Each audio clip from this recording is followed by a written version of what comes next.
ஸ்ரீ ஜோதிடபீடம் நேயர்களுக்கு வணக்கம். இன்று நம்மோடு கோவை பண்டிட் விஜய் சார் அவர்கள் இணைந்திருக்கிறார். வாருங்கள் பேசலாம். வணக்கம் சார். வணக்கம்.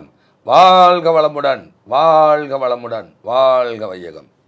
சார், இதற்கு முன்னாடி நீங்கள் இந்த தனித்து விடப்பட்ட கிரகங்கள்னால என்ன மாதிரியான பாதிப்புகள் வரும் அப்படின்னு ரொம்பவே தெளிவாக சொல்லியிருந்தீங்க. இந்த மாதிரி தனித்து விடப்பட்ட கிரகங்கள்னால பாதிக்கப்பட்டவங்களுக்கு என்ன மாதிரியான பரிகாரங்கள் நீங்கள் சொல்லுவீங்க சார்? பொதுவாக அவங்களுக்கு அந்த தசாபுத்தி நடக்குதான்னு பார்க்கணும். முதல்ல ஒருத்தருக்கு இந்த மாதிரி தனியாக இருக்கார். எங்கே மலேசியாவில் அவர் இருக்கார். அவர் பஞ்சாபி, மலேசியா சிட்டிசன்ஷிப், ஆனால் இந்திய பஞ்சாபி. அவர் ஜாதகத்தில் நான் வாங்கிட்டு கேட்குறேன், ஐயா அந்த மாதிரி பூச்சோங்குங்கிற ஏரியாவில் இருக்கீங்களான்னு. ஆமாம் சார், பூச்சோங்கில் தான் இருக்கேன். தனியாக இருக்கீங்களான்னு. ஆமாம் சார், நான் தனியாக இருக்கேன். எங்கள் அப்பா அம்மா யாரும் கிடையாது. நான் ஃபைனான்ஸ் பண்ணிகிட்டு இருக்கேன். கொடுத்ததெல்லாம் கொஞ்சம் எல்லாம் லாஸ் ஆயிடுச்சு. இப்போ நான் கையில் கொஞ்சம் இருப்பு வச்சுக்கிட்டு தனியாக இருக்கேன். எனக்கு கல்யாணம் ஆகுமா ஆகாது. அப்போ திசை நடத்தக்கூடிய கிரகத்துக்கு அது தனியாக தான் இருக்குது. அந்த கிரகம் அதுக்கு நேர ஆப்போசிட்டில் ஒரு கிரகம் வலிமையாக இருக்குது. அப்போ நான் என்ன சொன்னேன்னா, சரி ஆப்போசிட்டுக்கான பாவக அதிபதி அவர் பலமாக இருக்கார், ஆனால் அந்த கிரகத்தை தொடர்பு கொள்ளலை. இப்போ உதாரணமாக சுக்கிரன் ரிஷபத்தில் இருக்காருன்னு வைங்க, அதுக்கு நேராக எனக்கு கட்டம் மறந்துடுச்சு. அவர் இப்போ உதாரணமாக ரிஷபம்னு வச்சுக்குவோம். ரிஷபத்துலேயே சுக்கிரன் இருக்கார். இந்த சுக்கிரன் தனியாக இருக்குது. இது ராகேது அச்சுக்கு வெளியில் போயிடுச்சுன்னு வச்சுக்குவோம். ராகேதுக்கு நேரம் கோடப்பட்டால் சுக்கிரன் வெளியே போயிடுச்சு. அப்போ அந்த சுக்கிரனுக்கு ஆப்போசிட்டுக்கு அதிபதி யாருன்னு பார்க்கணும். அந்த ஆப்போசிட்டுக்கு அதிபதி யாருன்னு கேட்டிங்கன்னா செவ்வாய். அவர் உச்சமாக இருக்கார், ஆனால் ட்ரையாங்கிளில் இருக்கார். ஆனால் டிகிரி அடிப்படையில் மாறுபாடு இருக்குது, பிருகுநந்தி நாடி அடிப்படையில் மாறுபாடு இருக்குது. அப்போ இது என்ன பண்ணுறது அப்படின்னு கேட்கும்போது நான் என்ன சொன்னேன்னா, இது உதாரணமாக சொல்கிறேன். இந்த மாதிரி இருந்த ஒரு இந்த மாதிரி இல்லை, இது மாதிரி ஒரு உதாரண ஜாதகம். சார், நீங்கள் இந்த பூச்சவங்களை இருக்கிற வரைக்கும் உங்களுக்கு ஃபேமிலி லைஃபு வராது. இந்த கிரகம் தனித்து விடப்பட்ட கிரகம். இதனுடைய தசாபுத்தி நடக்குது. ஸோ இப்போ நீங்கள் என்ன பண்ணுங்கன்னா, ஷா ஆலம் அப்படின்னு ஒரு இடம் இருக்குது. ஷா ஆலம்னு ஒரு இடம் இருக்குது. அங்கே ஷிஃப்ட் ஆகி போங்க. அங்கே உங்களுக்கு ஒரு நட்பு, ஒரு சூழ்நிலை வரும். அது இந்த காலகட்டங்களில், அதனுடைய புத்தி காலகட்டங்களில் மாறும் அப்படின்னு சொல்லி, அதுக்கப்புறம் இவர் என்ன பண்ணுறாரு, இவர் நம்பலை முதல்ல. சார் நீங்கள் அங்கே போங்க, அட்லீஸ்ட் வாரத்தில் ஒரு நாளாவது அங்கே ஷாலம் போங்க, அங்கே யாராவது ஃப்ரெண்ட்ஸ் இருந்தால் பேசுங்க அப்படின்னு. நிறைய இருக்காங்க சார்னாரு. வாரத்தில் ஒரு நாள் இந்த கிழமையில் மட்டும் போங்க. அந்த கட்டம் எல்லாம் மறந்துடுச்சு. அந்த கிழமை மட்டும் ஷாலம் போயிட்டு வாங்கன்னு ஷாலம் போயிட்டு போக போக போக போக அவங்களுடைய உறவில் ஒரு பொண்ணு ஒன்று இருக்குது, அதை நீங்கள் கல்யாணம் பண்ணிக்கலாம்லன்னு அவங்க நண்பர் மூலமாக ஒரு தகவல் வருது. அதுக்கப்புறம் திருப்பி எனக்கு மெசேஜ் போடுறாரு. அப்போல்லாம் ஃப்ரீயாக இருந்த நேரம் என்னென்னு கூப்பிட்டு, என்னென்னு சார் இந்த மாதிரி போயிட்டு நீங்கள் சொல்ல போயிட்டு இருந்தேன், ஒரு வருஷமாக போயிட்டுருக்கேன். அங்கே ஒரு பொண்ணு இருக்குதுன்னு சொல்கிறாங்க, கல்யாணம் ஆகாத பொண்ணு. ஆனால் அவங்க பஞ்சாபி இல்லை சார். பஞ்சாபியெல்லாம் பார்க்காதீங்க, உங்கள் ஜாதத்தில் கல்யாணம் வேணாம்மா போங்கண்ணே. அதுக்கப்புறம் நீங்கள் அங்கேயே குடி போகிற மாதிரி பிளான் பண்ணுங்கண்ணே. இப்போ ஒர்க் அவுட் சார், நீங்கள் அப்படியே போயிட்டே இருங்க வந்துடுண்ணே. அதே மாதிரி போயிட்டே இருந்தாங்க. அந்த பொண்ணு அவருக்கு அமைஞ்சது. இவர் எல்லாமே குடி போய் இப்போ கல்யாணம் ஆகி குழந்தையோடு இருக்காங்க.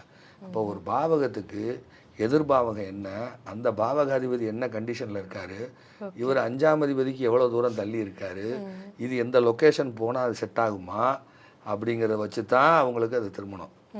அதே மாதிரி பார்த்திங்கன்னா ஒரு ஜாதகம், அவர் இந்த பாளையம்னு சொல்லுவாங்க, கரூர் பக்கத்தில் தாந்தோன்றி மலை பாளையம்னு வரும். அந்த பாளையம் பகுதியை சேர்ந்த ஒருத்தர், அவங்க ஸ்கிராப் பிஸ்னஸ் பண்ணுறவங்க.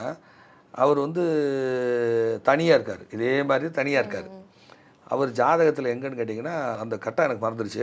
அந்த திசை நடத்தக்கூடிய தனியாக இருக்குது. அது வரைக்கும் உற்றார் உறவினர் எல்லாம் இருந்தாங்க. அந்த திசை கிரகம் தனித்து விடப்பட்டதுனால அவர் தனியாக இருக்கார். யாரும் இல்லை சார், வைக்கல சார், எனக்கு பொண்ணுவா காலையில் வைக்கல அப்படின்னாரு. சரி, அப்போ நான் கேட்குறேன், மணப்பாறையில் யாராக இருக்காங்களா? மணப்பாறையில் யாராக இருக்காங்களா? மணப்பாறையில் எங்கள் ஒருத்தர் ரிலேட்டிவ் ஒருத்தர் இருக்கார். அவர் சும்மா நாள் போய் ஒரு 2 மாதத்துக்கு ஒருக்க போய் பார்த்துட்டு வாங்க. இவர் இங்கேருந்து மணப்பாறை தொடர்ந்து போக, அதுக்கப்புறம் பார்த்தீங்கன்னா மணப்பாறை தொடர்ந்து போக போக, ஏப்பா இவ்வளோ நாள் தனியாக இருக்கா, வா உங்கள் ஒரு பொண்ணு இருக்குது பேசுவோம் அப்படின்னு சொல்லி, அந்த மணப்பாறையை சேர்ந்தவங்க கோயம்புத்தூர்லேயே இருக்காங்க. அந்த பொண்ணு இருக்கிறது கோயம்புத்தூர், இவர் இருக்கிறது கோயம்புத்தூரில் கணபதி. அந்த பொண்ணோட அந்த மணப்பாறை இந்த பாவகத்துக்கு எதிர்பாவக அதிபதி நல்லா இருக்கார்.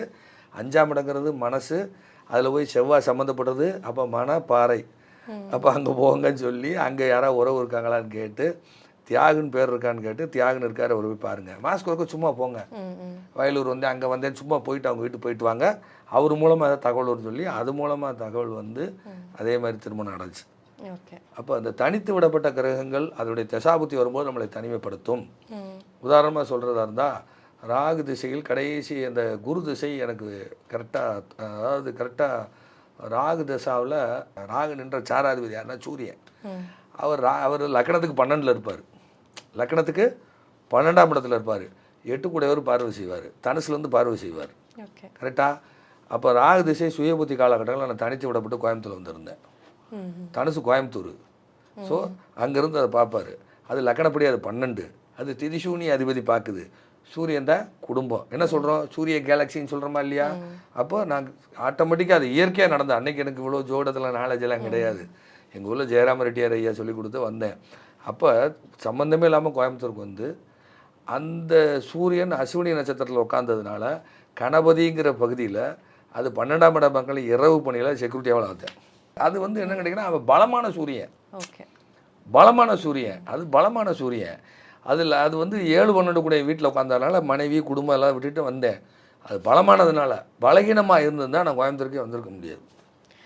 ஒரு சிலருக்கு இந்த சூழ்நிலை காரணமாக தனித்து விடப்பட்டது ஒரு கிரக அமைப்பு இருக்கு இல்லையா சார்? அதே மாதிரி ஒரு சிலர் வந்து பார்த்தீங்கன்னா தன் குடும்ப வாழ்க்கையே வேணாம் அப்படின்னு தனியாகவே இருப்பாங்க. அவங்க தனியாக இருக்கிறது தான் பிடிக்கும் அப்படின்னு சொல்லிட்டு இருப்பாங்க இல்லையா? அது என்ன மாதிரியான கிரக அமைப்புனால அப்படி இருப்பாங்க சார்? அது அவங்க ஜாதத்தில் இதே மாதிரி இருக்கும். 2ஆம் இடம் 7ஆம் இடம் எல்லாம் கலந்து விட்டு கிடக்க சாமியார் பாவமாக வேலை செய்யும். 10ஆம் இடம் லக்கணத்தில் வளர்த்துருச்சோம். அவங்க ஒருத்தர் இருக்கார், ஒரு ஜோசியர், ஆடிட்ரு, வக்கீல், கர்நாடக வித்வான். அது போக அவர் வந்து அக்குபஞ்சர் படிச்சிருக்காரு, ஹோமியோபதி படிச்சிருக்காரு, அந்த காலத்தில் டிப்ளமோ படிச்சிருக்காரு, இத்தனையும் படிச்சிருக்காரு. எல்லாம் தெரிஞ்சவர். தனியாக இருக்கார். பிராமின் அவர். தனியாக இருக்கார். அப்போல்லாம் ஒரு நேரம் தாடி வச்சுட்டு போய் ஏய் தாடி அப்படின்வார், என்னை கிண்டல் பண்ணுவார். தனியாக தான் இருக்கார். அவ்வளோ நாலேஜ் பர்சனு. அவர் கட்டம் அப்படி வாங்கி பார்த்தா அப்படி இருக்குது. கிட்டத்தட்ட 20 வருஷம் 19 வருஷம் தேசத்தில் பாடப்படுத்திடுமா.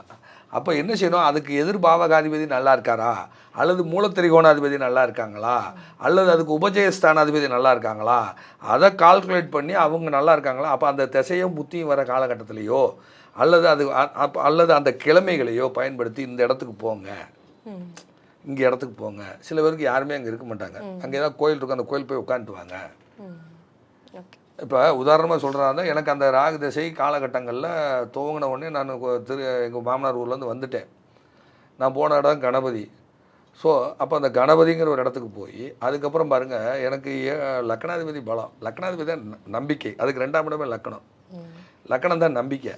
நான் முதல்ல தங்கியிருந்த இடம் கோயம்புத்தூரில் ஹோப் காலேஜ். ஹோப்னா என்னது, நம்பிக்கை தானே இருக்கும். ஸோ அந்த அப்படியே ஒவ்வொரு அது பாருங்கள், அந்த இடத்துலேருந்து ஒரு நண்பரை பார்க்க வந்து அதுக்கு அடுத்த வீடு இது ரிஷபம். அது வந்து எனக்கு லக்கணாதிபதி பலம். அதில் 9 கூட சம்மந்தப்படுவார். அப்போ இந்த ஹோப் காலேஜுங்கிற ஒரு இடம், அதை கேது பார்க்கும்.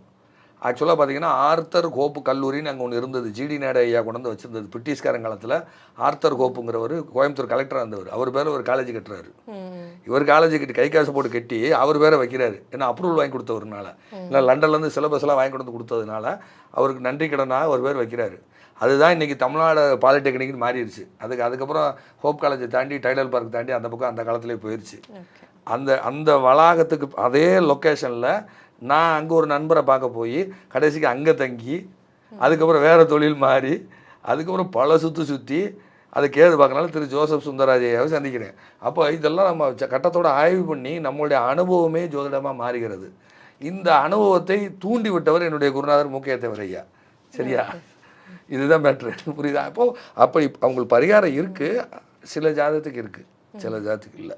சரியா? இப்போ அவங்க அனுபவிக்க வேண்டிய கர்மனை விட்டுறணும். அதை நம்ம போய் ரொம்ப ரெக்கவரி பண்ணலன்னு போனோம்னா அது ஜோடர் பக்கம் திரும்பிடும். சரியா? ஓகே சார், தெளிவான விளக்கத்திற்கு ரொம்ப நன்றி. நிறையா ஜோதிடம் சார்ந்த சித்தாந்தங்களை பதிவிட்டு கொண்டு வருகிறோம். வித்தியாசமான பரிகார முறைகளை சொல்லிட்டு வரோம். எங்களை தொடர்பு கொள்ளக்கூடிய நேரம், நிறைய அன்பர்கள் என்னை பார்க்கும் பொழுது உங்கள் ஆஃபீஸ் நம்பர் சுவிட்ச் ஆஃப்னு சொல்லுவாங்க. அப்படிலாம் கிடையாது. எல்லா வீடியோஸ்லையும் கீழே ஸ்க்ரோலிங் மாதிரி லெட்ரு ஓடிக்கிட்டே இருக்கும். காலை 10 to 1ன்னு நேரடியாகவே உங்களுக்கு சொன்னால் புரியும். அதனால் எங்களை தொடர்பு கொள்ளக்கூடிய நேரம் காலை 10 மணியிலிருந்து மதியம் 1 மணி வரை மட்டுமே. மற்ற நேரங்களில் எங்களை தொடர்பு கொள்ள முடியாது. அதுபோக ஞாயிற்றுக்கிழமை எங்களுக்கு விடுமுறை. காலையில் 10 மணிலேருந்து 1 மணி வரைக்கும் எங்கள் ஃபோன் ஆனில் இருக்கும்.